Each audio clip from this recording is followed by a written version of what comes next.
Hello friends, welcome to गेटेड झील। आज हमारे साथ एक हमने टॉक ऑर्गेनाइज करी है जिसमें हमारे साथ है Rudreshwar Shandil, all India rank 64 और इनके मार्क्स रहे 76.97। रुद्रेश्वर ने गेटेड झील से टेस्ट सीरीज ली थी, तो आज हम इनसे जानेंगे कि टेस्ट सीरीज को कैसे फुल पोटेंशियल के साथ किस तरीके से यूज करा जाए ताकि एक अच्छी रैंक हमें मिल सके, और टेस्ट में क्या क्या छोटी छोटी चीज़ों पे ध्यान देना चाहिए, टेस्ट को देने से पहले क्या प्रिपरेशन हमारी होना चाहिए। Hello Rudreshwar, how are you? I am fine. Rudreshwar, थोड़ा सा आपका बैकग्राउंड आपका बता दें, कहाँ से आपका बीटेक है, कहाँ से आप बिलोंग करते हैं। मैं बिलोंग बिहार से करता हूँ। मैंने बीटेक 2023 पास आउट हूँ। ओके। बीटेक का मैंने भारतीय विद्यापीठ कॉलेज ऑफ इंजीनियरिंग पुणे से किया इन computer engineering branch. Okay okay okay. तो रुद्रेश्वर, पहले तो वही चीज़ कि गेट के प्रिपरेशन का आपको कैसे आपको लगा कि गेट को प्रिपेयर करना चाहिए, गेट मास्टर डिग्री करना चाहिए, प्लेसमेंट वगैरह आपके कॉलेज में कैसे होते हैं? प्लेसमेंट डिसेंट था, अच्छा। पर मेरा पहले से मन था मास्टर्स का। अच्छा। थोड़ा मैंने लेट डिसाइड किया था लास्ट ईयर में, तो इसलिए मुझे ड्रॉप के लिए लेना पड़ा। अच्छा, फिर आपने ड्रॉप लेकर के गेट की तैयारी करी है पूरी। हाँ, पूरा फोकस इस हम्म। गेट पे दिया मैंने। ओके ओके रुद्रेश्वर, रैंक आपकी बहुत अच्छी है। आई थिंक आपको जो आप चाहेंगे जैसा भी कॉलेज वगैरह, आई थिंक आपको इजीली मिल जाएगा and you have very bright future head. तो रुद्रेश्वर, जानते हैं जील की जो टेस्ट सीरीज थी उसको वो उसने आपको कैसे हेल्प करी, जो गेट की प्रिपरेशन थी उसमें और गेट पेपर के अंदर। एक्चुअली जब मैंने गेट का प्रिपरेशन स्टार्ट किया था, हम्म। तो पीवाईक्यूज के अलावा मुझे वैसे यूनिक क्वेश्चन नहीं मिलते थे। मतलब उस क्वालिटी जो होते हैं पीवाईक्यूज के, ओके। उस लेवल के क्वेश्चन नहीं मिलते थे। जो भी मिलते थे उसमें बहुत सारे मिस्टेक्स वगैरह होते थे। पर मैंने जब गेट का ये टेस्ट सीरीज लिया था, जी। फर्स्ट मैंने जब टेस्ट दिया तो मुझे जनरली नॉर्मली जैसे इजीली क्वेश्चन बन जाते थे मुझे जहाँ पे, अच्छा। इसमें नहीं बन रहे थे स्टार्टिंग में। हम्म। तो थोड़ा सा अ, खराब लगा था, लेकिन जब मैंने उसके क्वेश्चंस अच्छे से एनालाइज किए, सॉल्यूशंस देखे हम्म। और थोड़ा टाइम के बाद इम्प्रूव होने लगा, तब हम्म। मुझे रियलाइज हुआ कि एग्जैक्टली ऐसे ही क्वेश्चंस गेट में आते हैं। करेक्ट अगर करेक्ट। आप पेपर भी पलट हम्म। के देखते हैं तो हम्म। एग्जैक्टली वो उनके क्वेश्चंस के जो पैटर्न होते हैं, जो हम्म। लेवल होते हैं, वो काफी मैच कर रहे थे झील से। बिल्कुल बिल्कुल सही। हमारा इंटेंशन टेस्ट सीरीज को लेकर हमेशा यही रहता है कि बच्चे जिस लेवल पर आए हैं उनको उस लेवल से अपने को ऊपर लेकर के जाना है, गेट के लेवल को मैच करना है या एक ऐसे लेवल पर लेके जाना है ताकि बच्चे जब उस पेपर को देने के बाद एग्जाम को दें, गेट एग्जाम को फेस करें, तो उनसे वो क्वेश्चन बने, उनका लॉजिक डेवलपमेंट होना बहुत जरूरी है। रुद्रेश्वर, फिर हम्म। आपने टेस्ट दिया, आप थोड़ा सा आपने फिर प्रिपेयर करके वापस दिया टेस्ट, तो आपको इम्प्रूवमेंट आप उसके अंदर आपको देखने को मिला। बट फिर उसके बाद आपने पेपर में सिली मिस्टेक वगैरह कैसे एनालाइज करी, मतलब कैसे उसको इम्प्रूव किया। उसमें जैसे इनकरेक्ट ऑप्शन का टैग जो रहता है, बिल्कुल। वो बहुत ही हेल्पफुल रहता है। और जो सॉल्यूशंस वो प्रोवाइड करते हैं और हम्म। फिर डिस्कशंस वगैरह जो होते हैं, हम्म। उस पे मैंने अच्छा खासा टाइम दिया, ताकि मैंने नोट भी करते गया जो मैं मिस्टेक जिस टाइप का करता ओके। था एक एक्सेल शीट पे, कि मैंने ये मिस्टेक किया था। और नेक्स्ट टाइम एग्जाम देने से पहले मैं एक बार वो रीड कर जाता था कि ये मिस्टेक्स मुझे दोबारा नहीं करने हैं, ऐसा करके। अच्छा अच्छा। तो टेस्ट के अंदर जो सिली मिस्टेक्स है उनको आपने बहुत ध्यान से रखा, ध्यान रखा उन पर, और उसको हर बार इम्प्रूव करते गए ताकि वो नेक्स्ट पेपर में वो रिपीट ना हो। मतलब आपने एक यस। मॉड्यूल या एक कॉपी बना के रखी थी, आई थिंक, है ना। हाँ, अच्छा रुद्रेश्वर, एक छोटा सा क्वेश्चन, जो पीछे आपके चार्ट दिख रहा है उसमें आपने क्या लिख रखा है, ये क्या चीज़ है ये आपकी? एक्चुअली पूरा ओएस का शॉर्ट नोट्स है। अच्छा, मैंने शॉर्ट नोट्स बना रहे थोड़ा ऐसे चिपका रखा हैं। है अच्छा, हर जो जगह आपको बार रूम में। बार ध्यान देना इन चीज़ों पे। हाँ, हाँ, तो ऐसे चलते-फिरते भी रिवाइज़ हो जाए। बिल्कुल, अच्छी छोटी-छोटी चीज़ें हैं जो टॉपर को एक एक नॉर्मल स्टूडेंट से अलग बनाती है। यही वो चीज़ें हैं जो इसको आप हर चीज़ पर स्टूडेंट को ध्यान देना है ताकि वो इम्प्रूव कर सके। अच्छा, ज़ील की टेस्ट सीरीज़ में आपको ऐसा लगा कि कुछ ज़्यादा ही टफ क्वेश्चंस हैं, या फिर ऐसा कुछ लगा कि ये बन नहीं रहा है मुझसे और मुझे इनको स्किप कर देना चाहिए, या फिर आपने हर क्वेश्चन को सीरियसली लिया और हर क्वेश्चन से कुछ सीखा और आगे बढ़े? क्या है आपका, क्या अ, एक्सपीरियंस रहा? स्टार्टिंग जब मैंने फुल टेस्ट दिया था, हुँ, तो मुझे काफ़ी टफ लगा था हुँ। और टाइम का भी कमी पड़ा था। मतलब अच्छा। ऐसे जनरली मेरा स्पीड थोड़ा ठीक-ठाक रहता था, हुँ, लेकिन अ, स लास्ट के 10 क्वेश्चंस के मेरे पास 10 या 12 मिनट ही ऐसा बचता था। हुँ, हुँ। तो शुरू में काफ़ी दिक्कत हो रहा था, लेकिन जब मैं क्वेश्चन अच्छे से पढ़ता था, तो फिर इम्प्रूवमेंट अपने आप होने लगा और कॉन्फिडेंस भी बूस्ट हुआ, क्योंकि उसके बाद जब आप पीवाईक्यू वापस पलटते हैं, हुँ, हुँ। या फिर मैंने लास्ट का 2-3 ईयर पीवाईक्यू टच नहीं किया था। मैंने सोचा ओके। था उस टेस्ट के टाइप में दूँगा। तो उसके अच्छा। बाद जब मैंने वो पीवाईक्यू दिया, तो वो मेरे से ईज़िली बन रहे थे। तो मुझे रियलाइज़ हुआ कि मुझे इस पे फ़ोकस करना चाहिए और टेस्ट देना चाहिए, एनालाइज़ करना चाहिए। हाँ, ऐसे। अच्छा, टेस्ट देने से पहले आपकी क्या प्रिपरेशन रहती है? आप पूरा सब्जेक्ट्स कंप्लीट करते थे या फिर आपको लगता था कि अब टेस्ट दे देना चाहिए, जब आप कंप्लीट फील करते तभी टेस्ट दे देते?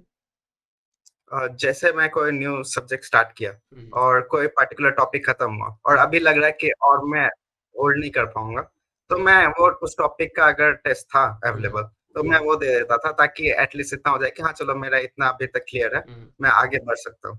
अगर नहीं होल्ड कर पा रहा हूँ तो मैं थोड़ा और सिलेबस खींच के फिर एक साथ टेस्ट देता था। अच्छा, राउंड में आपकी क्या रैंक आ रही थी उस टाइम पे? कुछ जो जेल की टेस्ट सीरीज में मार्क्स या रैंक कुछ ध्यान है आपको? और अप डाउन होता था, कभी कभी टॉपिक वाइज में थोड़ा खराब हो जाता था, सब्जेक्ट अच्छा। वाइज में खासकर। और हम्म। क्योंकि उसमें काफी डिफरेंट क्वेश्चन आ जाते थे एक ही सब्जेक्ट से। हम्म। लेकिन जब ओवरऑल देने लगा तो हाँ। इम्प्रूव रहता था, कभी तो कभी किसी में काफी अच्छे भी आ जाते थे, रैंक टॉप 10 इस टाइप में भी। ओके। किसी किसी में बहुत बुरा आ जाता था, मतलब मिडिल में कहीं पे ऐसा। अच्छा अच्छा, एवरेज और हम्म, एवरेज अबव आप मतलब हाँ बोल हाँ, सकते हैं इस वो रेंज में अप आप थे। डाउन नवंबर तक होते रहा, ऐसा नहीं। अच्छा। हाँ, स्टूडेंट क्या होता है कई बार इस चीज़ से डर जाते हैं कि मार्क्स नहीं आ रहे, तो फिर वो बैकआउट करते हैं, डर जाते हैं, टेस्ट हम्म, टाइम पर देते नहीं हैं, और फिर उसी कारण और परफॉर्मेंस धीरे धीरे डाउन हो जाता है। बट हमको हम्म, अगर नंबर कम कम भी आ रहे हैं किसी कारण से, तो कारण को ढूंढ करके उस पर वर्क करके उसको इम्प्रूव करना, ना कि बैकआउट होना। तो उससे आई थिंक बिल्कुल परफॉर्मेंस इंप्रूव होगा और रिजल्ट आपके सामने हमेशा अच्छा ही होगा उसके बाद। रुद्रेश्वर, फिर हम बात हम्म। करें, फिर जो डिस्कशन वगैरह फैकल्टीज यहाँ पे लेते थे या सॉल्यूशन जो जील टेस्ट सीरीज के अंदर होते थे, क्या वो सफिशिएंट थे, अच्छे थे, क्वालिटी कंटेंट था? आपको क्या लगेगा उन पे रिव्यू हम चाहते ऑलमोस्ट 90 टू 95% सफिशिएंट होते थे। हैं? पर 5% में कभी कभी वो डिस्कशन में जाने से बेटर रहता था, कुछ हम्म। ऐसा अच्छा, आपको डिस्कशन कंट्रोवर्शियल। में हमेशा कुछ नई चीज सीखने को मिल जाती है? हाँ, सीखने मिल जाता था, कभी डाउट ही हो गया मुझे, हम्म। मतलब मैंने कुछ अलग सा पढ़ा या फिर हम्म। सॉल्यूशन में कुछ अलग मेथड है, तो ओके। फिर वो वेरीफाई करने के लिए। जो डाउट आपको आते हैं, तो चैट सेक्शन का सपोर्ट हम प्रोवाइड करते हैं, तो चैट सेक्शन का support is sufficient to solve your doubts yes, always? Sufficient. Normally one day के अंदर आंसर्स आ जाते थे, और एक बार कोई अच्छे क्वेश्चन हो तो डिस्कशन भी स्टार्ट हो जाता था। बिल्कुल वो बिल्कुल। काफी हेल्पफुल होता वो है। डिस्कशन ही, एक डिस्कशन से काफी इंप्रूवमेंट और बच्चों में हो जाता था। कई क्या होता है कि हम्म, एक बच्चे का डाउट होता है, वो कई बार हो सकता है डाउट क्लियर जेन्युइन भी हो सकता है, उसमें हम भी इंप्रूवमेंट करते हैं अगर हमको लगता है, जैसा भी कुछ लगता है तो। और उस डाउट में हम्म, जब बच्चे और इन्वॉल्व होते हैं, तो हमको भी कुछ देखने को मिलता है कि और एक हेल्दी डिस्कशन बन जाता है, जिससे क्या होता है कि सभी बच्चे इतने इन्वॉल्व हैं, उन सभी को कुछ ना कुछ सीखने को मिलता है, सब जब वो डाउट से बाहर निकलते हैं तो। और वो हम्म, एक कंसेप्ट बन जाता है, एक स्ट्रॉन्ग कंसेप्ट, ताकि उसको बच्चे भूलते भी नहीं। जब तक एग्जाम में अगर सेम क्वेश्चन या पैटर्न आता है, तो फिर हमेशा वो बच्चे उसको सही ही करके आते हम्म। हैं।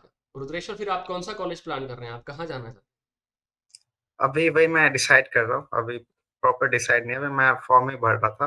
हैं? ओके। फिर भी और आपकी फर्स्ट जैसे चॉइस हम जानना चाहेंगे। फर्स्ट चॉइस में भी आईआईटी बॉम्बे रहेगा। आईआईटी? ऐसे जनरली आईआईएससी था, लेकिन हम्म। बॉम्बे इसलिए क्योंकि एक्स्ट्रा करिकुलर एक्टिविटीज भी है उधर, ओके तो ओके। थोड़ा मुझे ओपन होने का हम्म। मौका मिलेगा इसलिए। रुद्रेश्वर, आपका अगर बैकग्राउंड हम देखें, 64 रैंक अभी आपकी गेट में आई है, तो आपका क्या बीटेक हम्म। और बैकग्राउंड भी, आप शुरू से ही एक ब्राइट स्टूडेंट रहे या फिर एवरेज से आपने इंप्रूव करा है? स्टार्टिंग में स्कूल टाइम में मैं ठीक था, लेकिन पढ़ता नहीं था ज्यादा। हम्म। कॉलेज टाइम में भी मैं काफी एवरेज हो गया था, या फिर बिलो एवरेज ही बोलूंगा। ओके। बिल्कुल पढ़ता नहीं था ये वो। हम्म। पर जब मैंने ड्रॉप लिया तो थोड़ा रियलाइज हुआ कि नहीं, अभी तो थोड़ा सीरियस होना पड़ेगा लाइफ हम्म। में। हम्म। तो मैंने प्रॉपर इस पर फोकस किया। ओके। बस प्लेसमेंट इतना। में आप इन्वॉल्व हुए थे, एनरोल हुए, आपका प्लेसमेंट हुआ, या आपने बिल्कुल पूरा ध्यान अपना गेट पर ही रखा फिर? हाँ, मैं थोड़ा गेट पे ज्यादा ध्यान था, प्लेसमेंट पे मैंने कुछ कंपनीज में भरे थे, पर वो स्टार्टिंग में ही राउंड में वो हम्म। एप्टीट्यूड वगैरह जो होते हैं, वो हम्म। वही होते थे। एक दो मैंने दो तीन में भरा था, ओके। पर उसमें नहीं हुआ, फिर मैंने सोचा नहीं अभी रहने दे, तो मैं गेट पे हाँ। ही फोकस करता हूँ अच्छे से। बिल्कुल। रुद्रेश्वर, आपके तरफ से आप कुछ और रिव्यू देना चाहें जेल की टेस्ट सीरीज के लिए, that will be more beneficial for other student and good for us also? मैं वही बोलूंगा, वो चैट सेक्शन जो उसका है, हम्म। वो जितना अच्छा एक्सपैंड हो उतना बेटर रहेगा, क्योंकि वो हम्म। काफी क्लैरिटी देता है, हम्म। खासकर ये सीएससी वालों के लिए, क्योंकि राइट। इसमें बहुत छोटे छोटे टॉपिक्स जो होते हैं हम्म। वो बहुत कंफ्यूजिंग हो जाते हैं एट हम्म। टाइम्स, और हम्म। इंटरनेट पे या कहीं पे भी वो अवेलेबल नहीं होते सही से, वो हम्म। और कंफ्यूज कर देते हैं। हम्म। तो टेस्ट सीरीज ने किसी आपको इस चीज को क्लियर करने में काफी हेल्प करी होगी, आई थिंक। हाँ, वो स्टूडेंट का जो कम्युनिटी, टीचर्स हम्म। के जो हेल्प मिलता है वो काफी अच्छा रहता है वहाँ पे। हम्म। डायरेक्ट आप बात कर सकते हैं किसी से, हम्म। आप क्लियर करवा सकते हैं डाउट्स, ये बहुत अच्छा है। So I hope you will suggest the test series of Gated Zeal to all the your juniors, all the aspirant of Gate, ताकि उनका भी इस टाइप से इम्प्रूवमेंट हो सके और वो अच्छा कर सके लाइफ एब्सोल्युटली मैंने गेटज़िल का काफ़ी रिसर्च भी किया था लेने से पहले, ओके। तो मुझे परफेक्ट लगा था, जैसा मुझे चाहिए था। हुँ, क्वेश्चंस रिपीट ना हो, ये हुँ, यूनिक रहे, थोड़ा गेट हुँ, से मैच करे ये सब और ये कम्युनिटी भी अच्छा है उसका, तो फिर absolutely you can go for it. Thank you so much, Rudreshwar. I think we have covered all the things related to some test and test series and review about the test.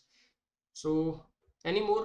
एक silly mistake का अक्सर आपने बता दिया, अरे आपने note करा था, बट सिली मिस्टेक के लिए काफी बच्चे पूछते हैं। बच्चे एक और चीज जानना चाहते हैं कि रिवीजन कैसे किया जाए टेस्ट देने से पहले, उसके बाद फिर अपन रिवीजन जितना टेस्ट देने से अच्छा रहता है, स्पेशली लास्ट मंथ जब वो 1 मंथ पहले हम्म, फुल टेस्ट एटलीस्ट स्टार्ट कर देना चाहिए। हम्म, अल्टरनेट डेज में भी डेली ना दो तो अल्टरनेट डेज देते रहने से लाइक 15 टेस्ट अगर आप फुल टेस्ट दे देते हैं तो हम्म, आपका 15 टाइम्स वो रिवीजन हो रिवीजन हो जाता है हर जाएगा सब्जेक्ट पूरा का, सब्जेक्ट का। टच हो करेक्ट, जाता है। हाँ, करेक्ट। और मान लीजिए कोई क्वेश्चन नहीं बना हाँ, तो वो टॉपिक हम देखने जाते हैं, उसी बहाने वो और रिवाइज हो जाता है। इस अकॉर्डिंग आप 15 टाइम्स या फिर 10 टाइम्स टेस्ट फुल टेस्ट दे देते हैं लास्ट मंथ में, तो आपके दिमाग में वो चीजें रहने लग जाती है। तो टेस्ट देने के बाद मान लो एक बार अपन ने टेस्ट दे दिया, सा आंसर अपने को पता है, तो फिर वापस से उसी टेस्ट को देना है या फिर नई टेस्ट आपको करना है, नया टेस्ट?